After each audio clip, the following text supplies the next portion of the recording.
দ্বিতীয় মেয়াদে হোয়াইট হাউসের মসনদে বসে অভিবাসন দমনে একের পর এক কঠোর পদক্ষেপ নিচ্ছেন ট্রাম্প। ভিসা ও গ্রিন কার্ড বাতিলের পাশাপাশি যুক্তরাষ্ট্রে বসবাসরত অবৈধ অভিবাসী এমনকি বৈধ অভিবাসীদের উপরও চালানো হয়েছে খড়গ।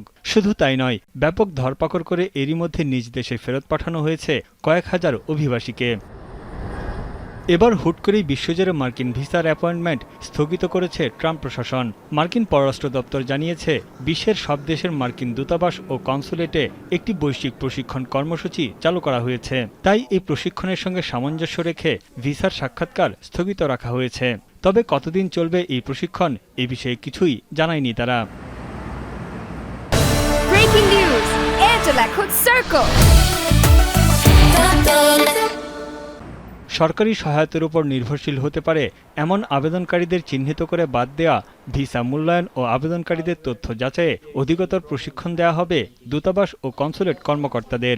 এছাড়া প্রত্যেক ভিসা আবেদনকারীর ধারাবাহিক মূল্যায়নে কর্মকর্তাদের পুরোপুরি প্রশিক্ষিত করার বিষয়গুলো অন্তর্ভুক্ত রয়েছে কর্মসূচিতে। বার্তা সংস্থা রয়টার্স জানিয়েছে, আগে থেকে ভিসার অ্যাপয়েন্টমেন্ট নেওয়া আবেদনকারীদের ইমেইলে বিষয়টি জানিয়ে দেওয়া হয়েছে। তবে এসব সাক্ষাৎকার আবার কবে থেকে এবং কোন প্রক্রিয়ায় শুরু হবে তা স্পষ্ট করেনি মার্কিন দূতাবাস ও কনসুলেটগুলো।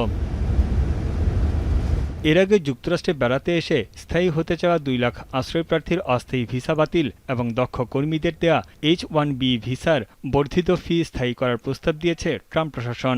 যুক্তরাষ্ট্রে অভিবাসন নিয়ন্ত্রণের সবশেষ যুক্ত হল ভিসা যাচাই প্রক্রিয়ায় কর্মকর্তাদের প্রশিক্ষণ। যদিও ট্রাম্প প্রশাসন বলছে, যুক্তরাষ্ট্রের অভ্যন্তরীণ নিরাপত্তা ব্যবস্থা উন্নত করাই তাদের মূল লক্ষ্য। তানভীর চনি, এখন বিশ্ব।